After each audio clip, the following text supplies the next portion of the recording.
လုပ်ငန်းကြီးတစ်ခုမှာလူတွေကမတူညီတဲ့လုပ်တွေအများကြီးလုပ်နေကြပေမဲ့လေအားလုံးကဥတီချက်တစ်ခုတည်းကိုအတူတူတွားနေကြတယ်ဆိုတာဘယ်လိုလုပ်ပြီးတေချအောင်လုပ်ကြမလဲอืมဒါကမျက်လဲတော့မဟုတ်ဘူးပေါ့နော်တိုင်းတောင်ဒီနေပဲဒီကသက်ဆိုင်နေပါပဲဒီနေ့ဆွေးနွေးမှာကတော့အဖွဲ့အစည်းရဲ့စွမ်းဆောင်ရည်ကိုတိုင်းတာတဲ့အဓိကကျတဲ့အညွှန်းကိန်းတွေ KPI Key Performance Indicator တွေအကြောင်းပါပဲ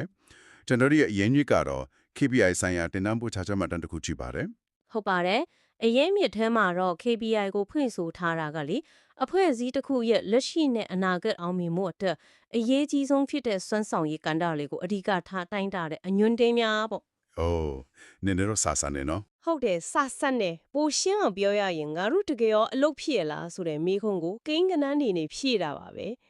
ဒီနေ့ဆွေးနွေးမှုမှာ KPI နဲ့ရဲ့အခြေခံသဘောတရားတွေသူ့ရဲ့အဓိကကြတဲ့မူပေါင်းတစ်ခုဖြစ်တဲ့ balance scorecard အကြောင်းပြီးတော့ဒီလောက်ကြီးကျယ်တဲ့စနစ်ကြီးကိုအဖွဲ့အစည်းတစ်ခုထဲမှာဘယ်လိုအသက်သွင်းကြတယ်လဲဆိုတာကိုအသေးစိတ်လေ့လာသွားမှာဖြစ်ပါတယ်။ကောင်းပြီဗျာ။ဒါဆိုတစ်ခုချင်းစီစလိုက်အောင်။ဒီမှတ်တမ်းထဲမှာအသုံးနှုန်းတွေကအများကြီးပဲ။အဲ့ဒီထဲကအဓိကကျတဲ့တစ်ခုဖြစ်တဲ့ balance scorecard BSC နဲ့အရင်ဆုံးစလိုက်ကြရအောင်။နာမည်ကြားရတာနဲ့ကိုစိတ်ဝင်စားဖို့ကောင်းနေပြီ။ညီမျှတဲ့အမှတ်ပေးခက်ဆိုတော့ဘာတွေကိုညီမျှအောင်လုပ်နေရလဲ။အရန်ကောင်းတဲ့မေးခွန်းမှာလုပ်ငန်းများစုကလေအောင်မြင်မှုကိုတိုင်းတာတဲ့အခါဗန်ဒါရေးကင်းကနန်းတွေကိုပဲအဓိကထားတတ်ကြတယ်။ဝင်ငွေဘယ်လောက်တက်လဲအမြတ်ဘယ်လောက်ရလဲဆိုတာမျိုးပေါ့။ဟုတ်တာပေါ့။ငွေတစ်ခုတည်းပေါ်ပဲကြည်တာဟာကားမောင်းတဲ့အခါကီလိုတိုင်ကိုပဲကြည့်ပြီးမောင်းနေသလိုပဲတဲ့ဟမ်စီဘလောက်ကျန်လဲအင်ဂျင်အပူချင်းဘလောက်ရှိလဲကိုသွားနေတဲ့လမ်းကတော့မှန်ရလားဆိုတာမကြည့်ပဲမောင်းနေသလိုပဲလို့ဆိုပါတယ်။အော်ဒါဆိုရင်တော့ ND ရှိတာပေါ့။အရှင်ကောင်းဒီတော့စီကုန်ပြီးလမ်းမှာရပ်သွားနိုင်တယ်။ဒါမှမဟုတ်လေလမ်းမကိုအရှင်နဲ့မောင်းနေမိတာမျိုးဖြစ်နိုင်တာပေါ့နော်။တိကျကျပါပဲ။ဒါကြောင့် balance score ကအဲ့ဒီလိုမဖြစ်အောင်ရှုထောင်လေးခုနဲ့ညီမျှအောင်တိုင်းတာပါတယ်။ပထမတစ်ခုကတော့အားလုံးသိပြီးသားဖြစ်တဲ့ financial ဘဏ္ဍာရေးရှုထောင်ပါပဲ။ Okay ဝင်ငွေလုပ်ငန်းလက်ပမှုစိတ် OPX လို့ခေါ်တာပေါ့။ပြီးတော့အသားတင်အမြတ်လို့ KPI နေနဲ့တိုင်းတာပါတယ်။ဒါကအရေးကြီးဆုံးရလဒ်တွေကတစ်ခုပါ။ဒါပေမဲ့ဒါတစ်ခုတည်းတော့မဟုတ်ဘူးပေါ့နော်။ဟုတ်ပြီ။ဒါကတော့ကားရဲ့ကီလိုတိုင်ပေါ့။ဒုတိယရှုထောင်ကဘာဖြစ်မလဲဒုတိယရှုထောင်က customer fault တွေရှုထောင်ပါဒီနေရာမှာလုပ်ငန်းကိုကိုယ်တိုင်ဖျက်မေးရမယ်မေးခွန်းကအောင်မြင်မှုအတွက် fault တွေကငါတို့ကိုဘယ်လိုမြင်ဖို့လိုတယ်လဲဆိုတာပါပဲဝင်ငွေတွေဘလောက်ကောင်းနေပါစေ fault တွေကမပျော်တော့ဘူးပြဿနာတွေတက်နေပြီဆိုရင်ဒါဟာအနာဂတ်အတွက်အနည်းအောင်အချက်ပြနေတာပဲဒီတော့ compensation ဖျံဖို့တွေနှုံးတော့ level of returns တို့ဟုတ်ပါတယ်ပြီးတော့ fault တွေတူချင်းစီရဲ့ရေရှည်တန်ဖိုး lifetime value နဲ့သူတို့ရဲ့စိတ်ကျေနပ်မှုအဆင့် customer satisfaction တို့လိုအရာတွေနဲ့တိုင်းတာပါတယ်ဒါဆိုရင်ငွေရေးကြေးရေးကိန်းကနန်းတွေကောင်းနေမယ် fault တွေစိတ်မပျော်တော့ဘူးဆိုရင်ဒါကအနာဂတ်အတွက်အချက်ပြခေါင်းလောင်းစမ်းလို့ပြောလို့ရမလားဒီ customer ကန်တာကအဲ့ဒီလိုကြိုတင်သတိပေးတဲ့စနစ်ထူအနေနဲ့အလုပ်လုပ်တာလားသိကြပေါ့ပါပဲဒါက lagging indicator ဖိကီမှာတည့်ရတဲ့အညွန့်ခင်းဖြစ်တဲ့ဗနာရေးလာလာနဲ့ leading indicator မဖြစ်ခင်ကြိုတင်ခပ်မိုင်းနိုင်တဲ့အညွန့်ခင်းဖြစ်တဲ့ fault တဲ့စီချေနမှုတို့ကိုချိန်ညီတာပါပဲတတိယရှုထောင်ကတော့ internal အတွင်းပိုင်းလုပ်ငန်းစဉ်မှာဟုတ်ကဲ့ဒီမှာမေ့ရမှာက fault တဲ့တွေနဲ့ share ရှုနေကိုကျင်းအောင်ငါတို့ဘယ်လုပ်ငန်းစဉ်တွေမှာထူးချွန်ဖို့လိုတယ်လဲဆိုတာပါခဏလေးဒီ internal process ဆိုတာကအရင်အသေးစိတ်မကြဘူးလားဆက်ရသွားတဲ့အချိန်တို့ကုန်ပစ္စည်းတစ်ခုချင်းစီရဲ့ကုန်ကြစိတ်တို့ကမန်နေဂျာတွေပဲတီးရမှာမဟုတ်ဘူးလားဒါမှဝန်ထမ်းတစ်ယောက်ကဒါတွေကိုဘာလို့ကြည့်ယူဆိုင်ရမှာလဲသူ့လူနဲ့တိုက်ရိုက်မဆိုင်လို့ပဲအဲ့ဒီအချက်ကအရန်ရေးကြည့်ပါတယ်အစာပိုင်းမှာတော့မဆိုင်တယ်လို့ထင်ရပေမဲ့တကယ်တော့အားလုံးချိတ်ဆက်နေတယ်ဥပမာကုန်ထုတ်လုပ်တဲ့ဌာနမှာစက်တွေခဏခဏပြက်တယ်မရှင်းတောင်းထိုင်များတယ်ဆိုပါတော့ဒါဆိုရင်ကုန်ပစ္စည်းတွေအချက်မီးမထွက်နိုင်ဘူးလေအဲ့ဒီအခါဖောက်တဲလီစီပစ္စည်းနောက်ကျမယ် customer satisfaction ကျတော့မယ်ဟုတ်ပြီရောင်းအားကြပြီးဝင်ငွေထိခိုက်မယ် financial ထိခိုက်မယ်ဒီလိုချိတ်ဆက်နေတဲ့အတွက်ဝန်ထမ်းတိုင်းကအကိုရဲ့လှုပ်ဆောင်ချက်တေးသေးလေးကကုမ္ပဏီတစ်ခုလုံးရဲ့ဘဲအပိုင်းကိုသွားထိခိုက်နိုင်တယ်ဆိုတာမြင်သာသွားစေတယ်ဒါကြောင့်ကုမ္ပဏီလက်ကျန်အဆင့် inventory level လို့ KPI တွေကအရေးပါလာတာပါအော်ကျွန်တော်တော့လာပြီ financial နဲ့ customer ဆိုတာကလုပ်ငန်းရဲ့အပြင်ဘက်ကိုပြရဲရလက်တွေ outputs ပေါ့ internal process နဲ့နောက်ဆုံးတစ်ခုဖြစ်မဲ့ learning and growth ကအဲ့ဒီရလက်တွေထွက်လာအောင်အတွင်းမှာဘယ်လိုပြင်ဆင်ထားလဲဆိုတဲ့အရင်မြစ်တွေ inputs ပေါ့ ဒီနှစ်ခုကိုညီမြအောင်လုပ်တာကို perfect အဲ့ဒါပါပဲနောက်ဆုံးရှုထောင်ကတော့ learning and growth တင်ယူမှုနဲ့ဖွံ့ဖြိုးတိုးတက်မှုပါပဲဒါကအနာဂတ်တော့ယင်းနှိမ့်မြို့နောက်မှုပါ ဟုတ်ကဲ့ ဒီနေ့အောင်မြင်နေုံနဲ့မပြည့်ဘူးလေပြိုင်ဘက်တွေကအသေးအသေးတွေလုံနေချင်မှာကိုကရက်နေလို့မရဘူးဒါကြောင့်အားလုံးရည်မှန်းချက်ကိုအောင်မြင်ဖို့အတွက်အပြောင်းလဲနဲ့တိုးတက်မှုကိုဘလို့ထိန်းတိုင်းမလဲဆိုတော့ကိုတိုင်းတာပါတယ်ဝန်ထမ်းအလုပ်ထွက်နှုန်းတို့ employee retention ပေါ့ထုတ်ကုန်တစ်ဖန်နေနိုင်မှုတို့နဲ့ဝန်ထမ်းစိတ်ကျေနပ်မှုလို့ KPI အနေနဲ့တိုင်းတာပါတယ်ဒါမှလုံလန်းကရေးရှိမှရှင်းတိုင်းနိုင်စွမ်းရှိနေမှာပါ ဒီ scorecard တစ်ခုလုံးကိုကြည့်လိုက်တော့မှလုပ်ငန်းတစ်ခုရဲ့ကြားမာရေးကိုဗတ်စုံထောင်းစုံကနေစစ်ဆေးတဲ့စစ်စစ်ချက်တစ်ခုလိုပဲဒါနဲ့ဒီမှတ်တမ်းထဲမှာတခြားအသုံးအနှုန်းတွေလည်းတွေ့ရတယ်ဥပမာ CSF OKR ဆိုတာတွေပေါ့ဒီတော့ကောင်းနေများလို့တော့ခေါင်းနဲ့မှုတယ်သူတို့ကတော့ဒီ BSC နဲ့ဘလို့ဆက်ဆက်နေပါသလဲ ဟုတ်ပါတယ် business လောကမှာအတော်ကော်ဒီကအမြဲတမ်းခေါင်းကိုက်စရာပဲဒါတွေကိုမတူညီတဲ့ပန်းနိုင်ယုံနည်းဒီလိုမြင်လို့ရတယ် BSC ကကားတစ်စီးရဲ့ dashboard လိုပဲရှုထောင့်ပေါင်းစုံကိုချင်းခွင်းရှားညီပြီးပြရတယ် CSF ဆိုတာကတော့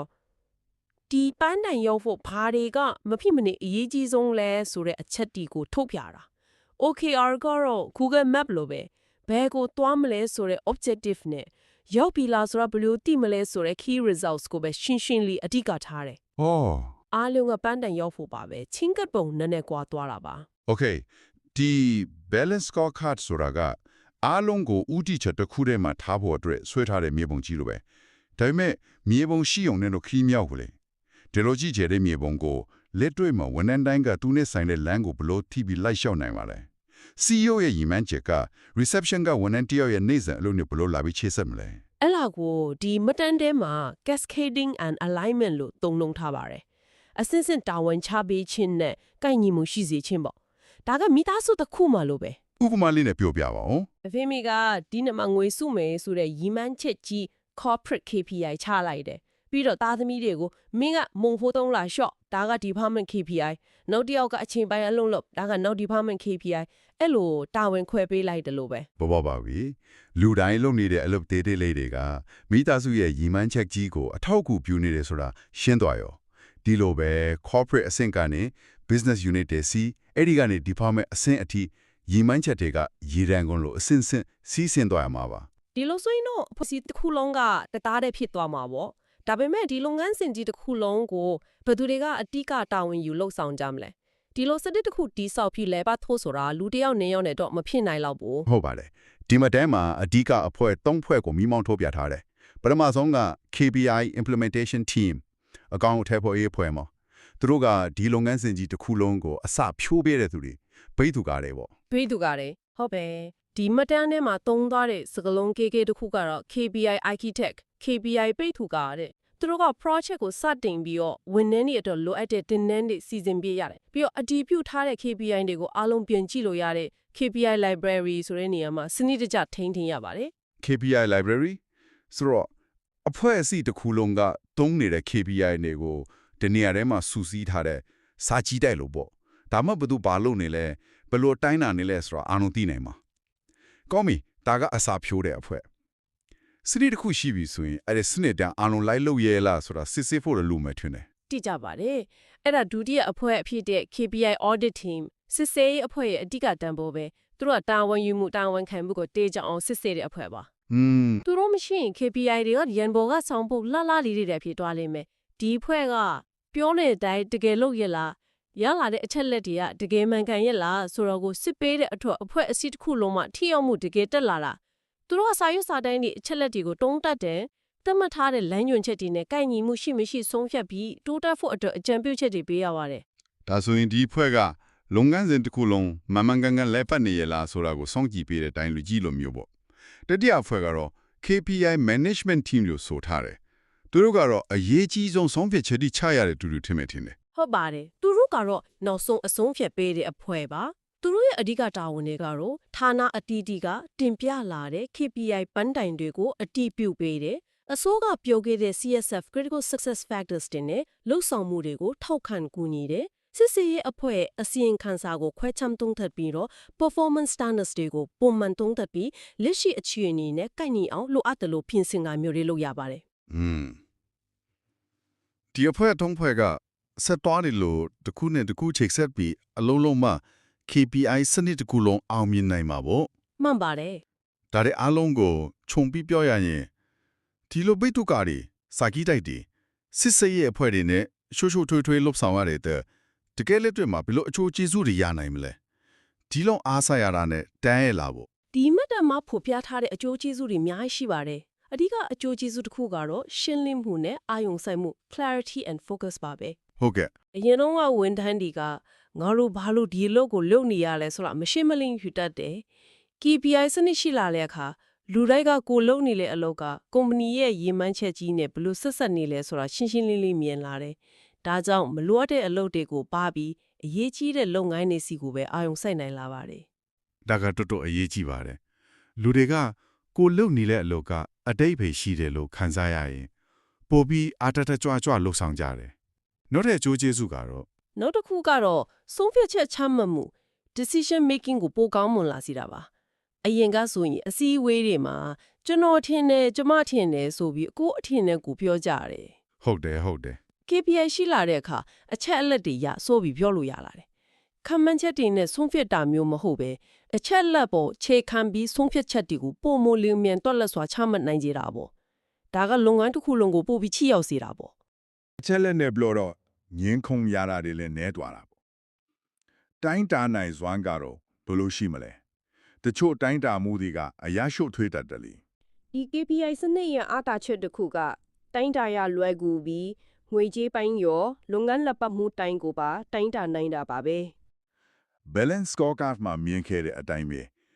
ဘဏ္ဍာရေးလိုတိကျတဲ့ကိန်းဂဏန်းတွေပြင်ဖော်တည်စိတ်ကြည်နပ်မှုလိုအရေးသွေးပိုင်းဆိုင်ရာအချက်တွေကိုပါတိုင်းတာနိုင်တဲ့စနစ်ကျတဲ့နည်းလမ်းတွေရှိပါတယ် ဟုတ်ပြီ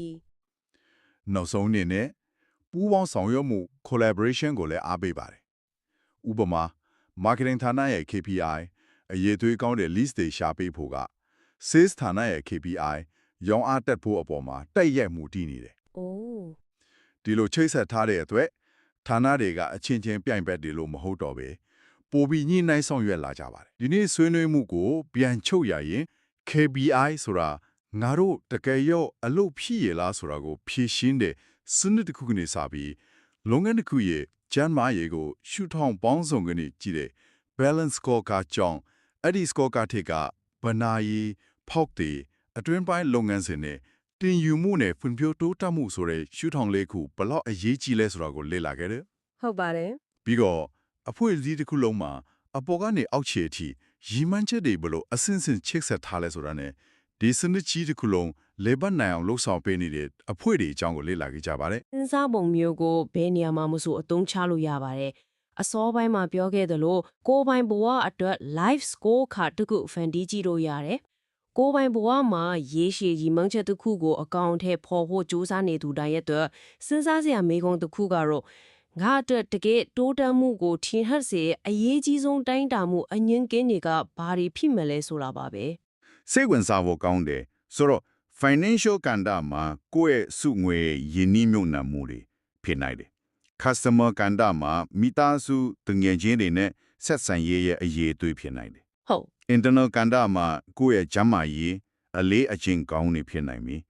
learning and growth မှာတော့သင်ယူနေတဲ့အသက်ပညာအသစ်တွေဖတ်ပြီးတဲ့စာအုပ်အရေးအတွက်တွေဖြစ်နိုင်တာပေါ့ အတိအကျပဲဒါဖြင့်ဒီနေရာမှာနားထောင်သူအတွက်စဉ်းစားစရာတစ်ခုခြံထားခဲ့ကြပါရယ် KPI တွေကအားလုံးကိုဥတီချက်တစ်ခုတည်းမှာစုစည်းပေးနိုင်တယ်လို့တလွဲအတုံးချွေရင်လည်းအန်တရကြီးပါတယ်